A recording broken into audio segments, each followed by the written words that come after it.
आज की कहानी है बंद दराजू का साथ। लेखिका हैं मन्नू भंडारी जी। उसकी मेज़ बहुत बड़ी थी और 3 दराजों में बटी हुई थी। बाईं ओर वाली दराज व्यक्तिगत थी, बीच वाली पारिवारिक और दाहिनी को चाहे तो सामाजिक कह ले। यह विभाजन मंजरी का ही किया हुआ था, जो उसने काफ़ी दिनों बाद किया था, उन दिनों जबकि उन दोनों के बीच भी एक विभाजन रेखा खिंच गई थी। आरंभ के दिनों में तो उसका ध्यान दराजों की ओर क्या जाता, मेज की तरफ भी नहीं गया था। विपिन संपूर्ण व्यक्तित्व के साथ उसको अच्छा लगता था और यह बात कभी दिमाग में भी नहीं आती थी कि शरीर से परे भी उसका कोई व्यक्तित्व और अस्तित्व हो सकता है, संबंध और संपर्क हो सकते हैं, कोई अपना जीवन हो सकता है। पर ये सब बहुत शुरू की बातें थी, उन दिनों की जब मनों में कोई भेद नहीं था और इसीलिए जैसे सब तरह के भेद मिट गए थे। सारी ऋतुएं बसंत के समान सुहावनी लगती थी। आराम के समय काम की चुस्ती का एहसास होता रहता था और काम करने में भी अजीब तरह का आराम मिलता था। वह बसंत की सुहानी सुबह थी। गीले बालों की ढीली सी चोटी बांधकर बड़े मन से मंजरी ने मटर चिवड़ा बनाया था। हर काम वह बड़े मन से करती थी और उसके गीत सारे घर में गूंजा करते थे। वह ट्रे में सारा सामान सजा कर ले गई, तभी उसने विपिन को कुछ कागजों में डूबा हुआ पाया। इतने मगन होकर क्या पढ़ रहे हो? उसने हंसते हुए पूछा। तो विपिन हल्के से सकपका गया और सारी बात को टालते हुए उसने ढेर सा चिवड़ा अपनी प्लेट में डाल लिया था। मंजरी को लगा था कि उस दिन वह कुछ ज़रूरत से ज़्यादा ही तारीफ करने के मूड में आया हुआ है।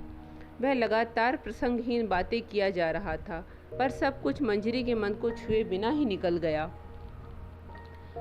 रोज की तरह दोनों साथ ही घर से निकले थे, पर वह एक पीरियड के बाद ही सिर दर्द का बहाना करके घर लौट आई थी।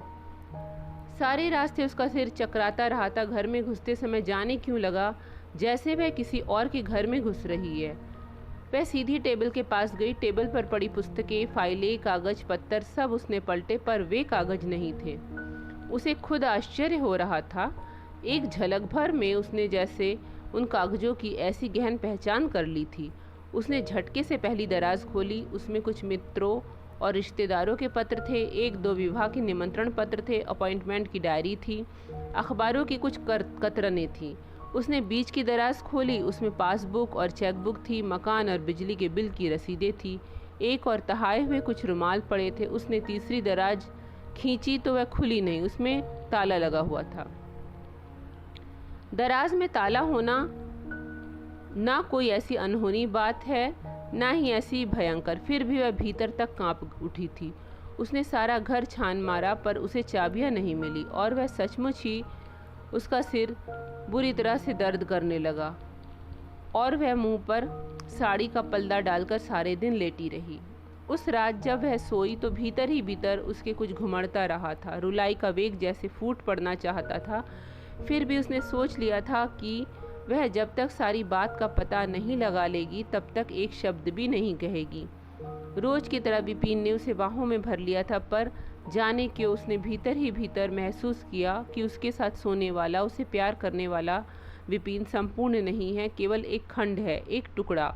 संपूर्ण विपिन उसे हमेशा फूल की तरह हल्का लगता था, पर खंडित विपिन का बोझ उसके लिए जैसे असह्य हो उठा। बार बार उसका मन करता रहा कि वह उसी से साफ साफ पूछ ले, लड़ ले, झगड़ ले, पर दराज का ताला जैसे उसकी जबान पर आकर लग गया था। वह सारी रात कसमसाती रही, पर बोला उसे कुछ नहीं गया था।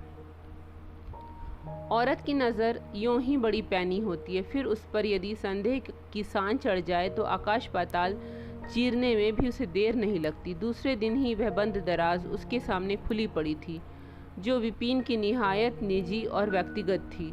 कुछ डायरिया, एक महिला और बच्ची की तस्वीरें, पत्र, कांच की ट्यूब में गोलियां और क्रोध, घृणा, दुख, मिली जुली भावना का तूफान उसके मन में उठ रहा था। सिर थाम कर घंटों वहीं बैठी रही थी, फूट फूट कर रोती रही थी। उसे बराबर लग रहा था कि जिसे धरती समझकर उसने पैर रखा था वह शून्य था, कि जैसे एकाएक बेसहारा हो गई है। उसे अपने घर की छत और दीवारें सब हिलती नजर आने लगी थीं, क्योंकि दराज में विपिन का केवल अतीत ही नहीं था, वर्तमान भी था और उसमें भविष्य की योजनाएं भी। वह जैसे जैसे विपिन के व्यक्तिगत जीवन के निकट होती जा रही थी, अनजाने और अनचाहे ही विपिन से दूर होती जा रही थी। धीरे धीरे मनों की यह दूरी शरीरों में भी फैलती चली जा रही थी और वे अनायास ही एक दूसरे के लिए निहायत अपरिचित से हो गए। फिर उनके हिसाब अलग रहने लगे, संपर्क और संबंध अलग हुए। दोनों के पास अपने अपने तर्क थे और दोनों ही इस बात को अच्छी तरह जानते थे कि ये तर्क उन्हें कहीं नहीं ले जाएंगे। फिर भी हर तीसरे दिन घंटों बहसें होती थी और उनकी समाप्ति मंजरी के आंसू ही करते थे। अब स्नेह का स्थान संदेह ने ले लिया था और तर्कों ने सद्भावना के रेशे रेशे उधेड़ दिए थे। तब मंजरी अपने ही घर में बहुत अकेली हो उठी थी और सब कुछ बड़ा वीरान लगने लगा था। हर काम बोझ लगने लगा था, खाली समय और भी बोझिल। वह घंटों किताबें खोले बैठी रहती थी, पर पंक्तियां केवल आंखों के नीचे से गुजरती थी। मन उनसे अछूता रहता था। कॉपियाँ देखने बैठती तो उसकी साथी ने मजाक करती थी कि वह इम्तहान की कॉपियाँ देख रही है या प्रूफ। विपिन से संबंध क्या गड़बड़ाया था, उसकी समस्त इंद्रियों के आपसी संबंध गड़बड़ा गए थे। वह घर के सारे खिड़की दरवाजे खुले रखती थी, फिर भी लगता रहता था कि साफ हवा के अभाव में घर की हवा धीरे धीरे जहरीली होती जा रही है और कोई है जो उसके देखते देखते मरता जा रहा है। वह ना उसे बचा सकती है और ना ही निर्दयता पूर्वक मार सकती है। यूँ भीतर ही भीतर वह तरह तरह के संकल्प करती थी, पर उसने उन्हें कभी विचारों से आगे नहीं बढ़ने दिया, क्योंकि घर में बहुत जल्द ही एक तीसरा प्राणी आने वाला था। उसने उसके और अपने दुर्भाग्य को साथ साथ ही कोसा था, पर इसके बावजूद मन में कहीं एक हल्की सी आशा झांकने लगी थी, शायद यह अनागत ही उनके बीच में कहीं सेतु बन जाए। पर साल भर के भीतर ही भीतर उसने अच्छी तरह जान लिया कि इस युग में आशा करना ही मूर्खता है, क्योंकि आज जिंदगी का हर पहलू, हर स्थिति और हर संबंध एक समाधानहीन समस्या होकर ही आता है, जिसे सुलझाया नहीं जा सकता, केवल भोगा जा सकता है, जिसमें आदमी निरंतर बिखरता और टूटता चलता है। और वह भी 2 साल तक और बिखरी और टूटी थी। विपिन मन में कहीं हल्का सा आश्वस्त महसूस करने लगा था कि मंजरी ने शायद उस सब को स्वीकार कर लिया है, कि शायद अब वह कटेगी नहीं। पर ऐसा हुआ नहीं। शादी की 5वीं सालगिरह थी। वह दिन अपने सारे अर्थ खो चुकने पर भी दिन तो बना ही हुआ था। यूँ उस दिन ना चाहने पर भी वह अपने को बहुत दुर्बल महसूस करती थी। उसकी यातना कई गुना बढ़ जाती थी, पर इस बार उसने वैसा कुछ भी अनुभव नहीं किया और बड़े आग्रह से विपिन को कहा था कि वह उस संध्या के 5 बजे ला बोहिम में मिले। ला बोहिम का अंधेरा कोना, आसपास की मेजें खाली थी और अपनी मेज पर लटकती बत्ती को उसने बुझा दिया था। अंधेरा होने के साथ ही मंजरी के मन में एक क्षण को यह बात आई थी कि आज के इस अंधेरे से ही वे चाहे तो अपनी ज़िंदगी में कितनी रोशनी ला सकते हैं। उस समय भीतर ही भीतर कुछ कसका भी था, पर दूसरे ही क्षण उसने अपने आप को सहज बना लिया, यह सोचकर कि यह निरी भावुकता है और भावुकता को लेकर आदमी केवल कष्ट पा सकता है, जी नहीं सकता। मंजरी जीना चाहती थी अपने लिए और अपने बच्चे के लिए। और 3 घंटे बाद जब वे वहाँ से निकले तो उसे स्वयं आश्चर्य हो रहा था कि कैसे वह इतने सहज और तटस्थ ढंग से सारी बातें कर सकी, मानो ये सारे निर्णय उसके अपने लिए नहीं थे, किसी और के लिए हो। वह खुद जानती थी कि औरतें कभी पूरी तरह तटस्थ नहीं रह सकती, खासकर ऐसे सांघातिक क्षणों में तो वे बात भी नहीं कर सकती, केवल रो सकती हैं, झार झार रो सकती हैं। उससे भी ज़्यादा आश्चर्य उसे तब हुआ जब अपने निर्णय को व्यावहारिक रूप देने के लिए वह अपना सारा सामान बटोर कर 2 महीने की छुट्टी ले दिल्ली से विदा हुई थी। विपिन ने बच्चे को बहुत प्यार किया था और एक बार उसे भी फिर बहुत ठंडे स्वर में कहा था, मैं दिल्ली छोड़ दूंगा, इस सब के बाद मुझसे यहाँ रहा भी नहीं जाएगा, तुम शायद यहीं लौटकर आना पसंद करोगी, इस घर को अपने नाम ही रहने दो। मंजरी तब तक यह तय नहीं कर पाई थी कि उसे कहाँ रहना है, क्या करना है। केवल एक ही विश्वास था कि जिस सहज ढंग से वह सारी स्थिति से उबरी है, उसी तरह नई जिंदगी का रास्ता भी खोज लेगी। फिर भी उसने अपने घर अपने ही नाम रहने दिया। मानसिक तनाव के ऐसे विकट क्षणों में भी उसकी व्यावहारिक बुद्धि कुंठित नहीं हुई थी। तभी उसे लगा कि विपिन से ब्याह करके आने वाली मंजरी पूरी तरह मर चुकी है। यह तो उसकी लाश से पैदा हुई दूसरी ही मंजरी है। ऐन मौके पर बहुत बड़ा नाटक होने की संभावना थी। बच्चे को लेकर कुछ हो सकता था, पर कुछ नहीं हुआ। ऊपर से बड़े सहज ढंग से कुछ औपचारिक से वाक्यों का आदान प्रदान हो रहा था और भीतर से मन भरे हुए थे। ट्रेन प्लेटफॉर्म पर खड़े विपिन को पीछे छोड़कर आगे बढ़ गई थी। अब सब कुछ मंजरी ने सूखी आंखों से ही देखा था। जब सब पीछे छूट गया तो भीतर से एक गहरी निश्वास निकली थी, शायद मुक्ति की। अपने ही शरीर का फोड़ा जब सूख जाता है तो मरी हुई खाल को शरीर से खींचकर अलग करते समय जैसी भावना आती है, कुछ कुछ वैसी ही। 2 महीने बाद वह उसी घर में लौटी थी। सबने उसे देखकर पूछा था कि क्या वह बीमार रहकर आई है। वह बहुत दुबली हो गई है। उसका चेहरा सूखा और काला हो गया था। उसे स्वयं महसूस होता था, पर उस सब से कुछ अंतर नहीं पड़ता था। उसने वहां आकर सबसे पहले चश्मा लिया, क्योंकि उसकी आंखें एकाएक ही बहुत कमज़ोर हो गई थी। घर ज्यों का त्यों था, केवल वे सब चीज़ें वहाँ से हटा दी गई थी जिनके साथ विपिन की स्मृति लिपटी हुई थी। वह मेज वाला वह कोना खाली रहने पर भी उसके मन में भय और वितृष्णा की मिलीजुली भावना पैदा किए रहता था। पर विपिन से मुक्त होकर भी जैसे उस मेज से पूरी तरह मुक्त नहीं हो पा रही थी। घर के बचे हुए सामान पर धूल की परतें जमी हुई थी। एक दिन तो वह उस घर में कुछ भी नहीं कर पाई, पर दूसरे दिन ही वह सफाई में जुट गई। विपिन का कोई भी चिन्ह वहाँ नहीं था, सिवाय 1-2 भरे हुए एशट्रे के। एक बार उन्हें खाली करते समय जरूर उसका हाथ कांपा था। घर साफ हो गया था, फिर भी उसे बराबर लग रहा था कि एक बड़ी परिचित गंध है जो उसमें बराबर बनी हुई है। वह किधर भी जाए, कहीं भी रहे, उस गंध के एहसास से मुक्त नहीं हो पाती थी। तब उसने घर के सारे खिड़की दरवाजे खुले रखने शुरू कर दिए, बाहर की साफ हवा धूप आने के लिए। धीरे धीरे उन खुले दरवाजों से हवा और धूप के साथ साथ अनेक तरह की गंध, अनेक चेहरे और अनेक नज़रें भी झांकने लगी थी। कुछ तरस लिए और कुछ आत्मीयता लिए।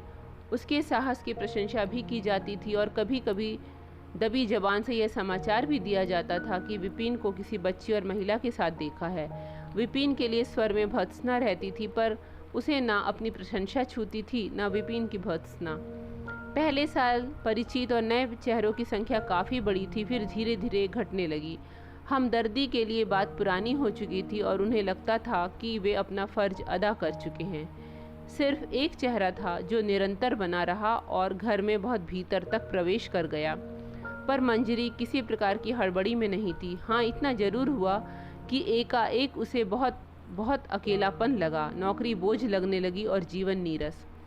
कभी कभी वह अकेले क्षणों में सोचती कि नहीं, वह अब जिंदगी की राहों को बदलेगी नहीं।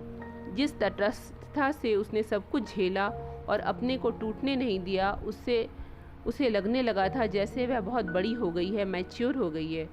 उस उम्र में यह सब शायद उसके लिए संभव नहीं होगा, पर जब भी चेहरा वह करीब आता, अनायास ही उसकी उम्र के 10 साल कहीं चले जाते और तब वह सोचती कि नहीं, कहीं कुछ नहीं बिगड़ा है।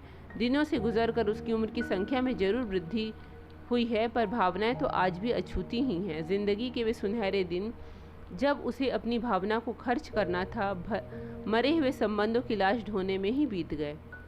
फिर भी उसने 3 साल तक कोई निर्णय नहीं लिया। उसने सोचा था, केवल सोचा ही नहीं, चाहा था, बहुत सच्चाई और ईमानदारी से चाहा था कि जैसे वह विपिन के संबंध से उबर गई थी, इस अकेलेपन से भी उबर जाए। पर उसने पाया कि वह अपने सहारे, अपने अकेलेपन से लड़ने की कोशिश कर रही है। उसे खुद महसूस हुआ कि असित के प्रति उसका व्यवहार कहीं असंतुलित होता चला जा रहा है। लोगों ने उसे दबी दबी जबान से सलाह दी थी कि उसे असित को हॉस्टल भेज देना चाहिए। पहले वह बराबर विरोध करती रही थी, कुछ आर्थिक कारणों से और कुछ इसलिए कि उसे भेजकर वह स्वयं कितनी अकेली हो जाएगी। पर फिर उसे खुद लगा था कि वह अपना अकेलापन खत्म करने के लिए बच्चे का सारा भविष्य खत्म किए दे रही है। तब उसने 2 निर्णय एक साथ लिए थे। असित को हॉस्टल भेज देगी, वह अपना अकेलापन समाप्त करने के लिए सही और स्वाभाविक मार्ग ही अपनाएगी। उसे इस बात पर खुशी भी हुई और हल्का सा गर्व भी कि स्थिति बहुत अधिक बिगड़ने से पहले ही वह एकाएक तटस्थ होकर चीज़ों को उनके सही रूप में देख लेती है और फिर उन्हीं के अनुरूप निर्णय भी ले पाती है। दिलीप अब 7 आ गया था और इसीलिए ज़िंदगी के 10 वर्ष एकदम चले गए। घर बदल गया था और बिल्कुल नए ढंग से सजाया गया था। नए घर की साज सज्जा में हमेशा कुछ न कुछ गुनगुनाते हुए वह काम किया करती थी। नौकरी उसने छोड़ दी थी क्योंकि साथियों की नज़रों में झांकती हिकारत उसे बर्दाश्त नहीं होती थी। वैसे भी इस काम से वह बहुत ऊब चुकी थी। अब दिसंबर की सर्दी में सारी रात किसी की बाहों में गरमाए रहने के बाद जब उसकी अलस आंखें खुलती तो सामने की ड्रेसिंग टेबल पर उसे अपने प्रसाधन की अनेक चीज़ें सजी हुई दिखाई देती। छमाही इम्तहान की कॉपियों का गट्ठर नहीं। तब मन बहुत हल्का और आश्वस्त हो जाता था। छुट्टियों में असित घर आया था। दिलीप को वह बराबर घर में देखता रहता था, सो मंजरी को दोनों की परिचित करने वाला संकट नहीं झेलना पड़ा। असित के आने से मंजरी बहुत प्रसन्न थी और उसे समझ नहीं आता था कि उसे क्या खिलाए, कहाँ घुमाए। दिलीप के जाते ही वह उसे लेके निकल जाती। दिसंबर की सुहानी धूप सारी दिल्ली को बेहद सुहाना और उत्फुल्ल बनाकर सड़कों मैदानों पर फैली रहती थी। शाम को वे लौटते तो दोनों के हाथों में असित के फरमाइशी पैकेट होते। छुट्टियों के समाप्त होने पर असित लौटने लगा। उसके स्कूल के बच्चों का पूरा ग्रुप था। स्कूल के 6 महीने का बिल भी आया था। दिलीप ने यूं ही कह दिया, यह स्कूल काफ़ी महंगा है, इस महीने यूं भी काफ़ी खर्च हो गया। तो मंजरी के चेहरे पर हल्की सी छाया तैर गई। बात साधारण थी और सच्ची भी। असित दिलीप का बच्चा होता तब भी वह यह बात कह सकता था, पर असित दिलीप का बच्चा नहीं था और क्योंकि संदर्भ दूसरा था इसलिए बात का अर्थ भी दूसरा हो गया। दिलीप ने शायद स्थिति को भांप लिया और सारी बात को सहज बनाने के लिए कहा, क्या ज़माना आ गया है, हम इतना पढ़ लिए हैं पर ऐसी लंबी चौड़ी फीस कभी नहीं दी। पर बात फिर भी शायद सहज नहीं हो पाई थी। मंजरी को पहली बार अपनी नौकरी छोड़ने पर अफसोस हुआ और उसके बाद धीरे धीरे फिर उस घर में एक अदृश्य मेज उभर आई थी। पर वह मेज दिलीप के कमरे में नहीं, मंजरी के कमरे में आई थी और वह 2 दरवाज़ों में बटी हुई थी, एक व्यक्तिगत एक पारिवारिक। व्यक्तिगत दराज में असित के फरमाइशी पत्र, उसके चित्र, उसके स्कूल की रिपोर्ट और विपिन के कुछ औपचारिक पत्र थे जिसमें वह आश्वासन दिया गया था कि असित का आधा खर्च वह दिया करेगा। और मेज का वह विभाजन फिर पहले की तरह मन और शरीरों में होता हुआ सारे घर में फैल गया था। बाहर से कहीं कुछ नहीं था, ना बातचीत में ना व्यवहार में, पर अनजाने और अनचाहे ही भीतर से जैसे मन बट गए थे, जिंदगी बट गई थी। इस बार हालांकि प्रसंग और स्थितियाँ दूसरी थी, पर बैठने की पीड़ा वही थी वैसी ही थी, बटने की पीड़ा वही थी वैसी ही थी। रात में दिन में लेटे लेटे मंजरी ना जाने क्या क्या सोचा करती थी। तब जब विपिन भी याद आने लगा और आश्चर्य है कि उसका यूँ याद आना अब उतना बुरा भी नहीं लगता था, फिर भी वह एहसास से मुक्त नहीं हो पाती कि विपिन ने न केवल अपनी ज़िंदगी को ही टुकड़ों में नहीं काटा, कितने कौशल से वह उसकी ज़िंदगी को भी टुकड़ों में काट गया है कि आगे उसे सारी ज़िंदगी इन टुकड़ों की अभिशप्त छाया में काटनी होगी, कि वह अब भी अपनी संपूर्ण ज़िंदगी नहीं जी पाएगी।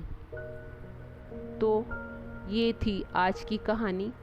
अगर प्रस्तुतिकरण पसंद आए तो लाइक कीजिएगा, शेयर कीजिएगा, चैनल पर नए हैं तो सब्सक्राइब कर दीजिएगा।